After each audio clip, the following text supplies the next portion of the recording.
A pair of studies have just been published in two different journals, but both about social media and mental health. And what good timing, considering that absolutely everybody I know on social media right now is super depressed. Though, to be honest, it's kind of difficult to tell who might be depressed due to some underlying mental illness and who might be depressed just because they have a reasonable understanding of what is currently happening in the world. Like, I'm sure lots of Jews probably had terrible anxiety and depression in the 1930s, but is that really the sort of thing that could be cured with therapy? Probably not. Luckily, science takes a while to process, so both of these studies predate the US presidential election, so that's not going to skew the results. In the first study, published in Computers and Human Behavior, researchers examined the social media habits of nearly 2,000 young adults, and they found a correlation between depression or anxiety and how many different social media platforms a person used. Those who were active on 7 to 11 different networks had more than 3 times the incidence of depression compared to people who used 0 to 2 networks. If you're anything like me, you're currently trying to even name 11 social media platforms, so allow me to help you out. The researchers took the top 11 social media outlets, which included LinkedIn, Google+, and Vine. So that's why.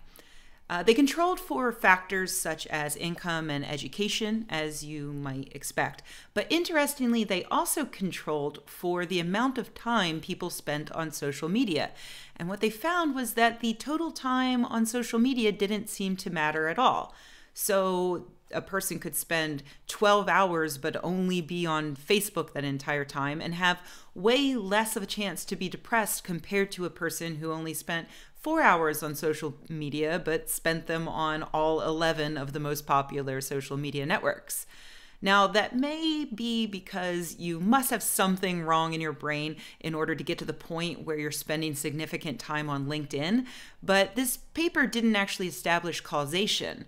In other words, there's no telling if depressed people sought out more social networks or if signing up for multiple social networks means that it'll make you more depressed because of what's on those social networks or something.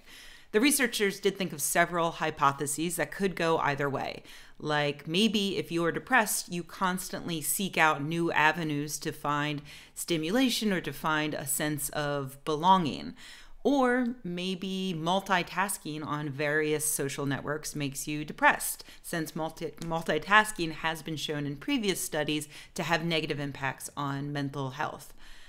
Speaking of other studies, though, there are a few that suggest that it's social media that is actually causing the depression. And the most recent one of those was just published in the journal Cyber Psychology, Behavior, and Social Networking. And it involved 1,000 Danish Facebook users last year. For 1 week, half of the subjects were asked to quit Facebook altogether, while the other half continued to use it as a control. The half that quit reported significantly higher life satisfaction at the end of the week compared to the people who continued using Facebook. It's important to note that I'm using the word significantly in its scientific usage. It's greater than chance, so it's worth noting, but it was still a pretty small effect. On a scale of 1 to 10 for how satisfied they are with their lives, the quitters reported about 8.11 compared to 7.74 for the control group. It was a similar result when asked about their negative emotions. So it wasn't really a life-changing result, but it was only a week away from Facebook, and there was non-compliance in both groups, meaning that the control group actually spent less time than usual on Facebook during the experiment. And some people in the quitting group actually did admit to occasionally hopping on Facebook briefly, like just to check the date of an event, or accidentally opening up the app just out of habit. So it's a small effect, but it might be much stronger than these results show, so more research is going to have to be done. The researchers point out that if you're depressed, You don't necessarily have to completely quit Facebook in order to make a positive change. The effect was greatest for people who are envious of their Facebook friends. So if that's you, you should just unfriend the people who are constantly going on tropical vacations or adopting puppies or whatever other thing you're jealous of. It also increased, the effect was increased for heavy Facebook users. So if that's you, you could just cut back on your time on Facebook and be a little happier. And the effect was heavier for passive users. So if that's you, maybe post a status update once in a while and be reminded that people like you. And if you do that and you find that people don't actually like you, then maybe just quit Facebook and you'll be happier. Self-care is super important, especially now when our social media feeds are cluttered with super depressing news. I mean, my God, did you see what Trump just tweeted?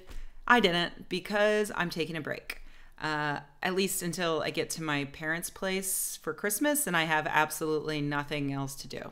At which point, let the depressive feedback loop commence.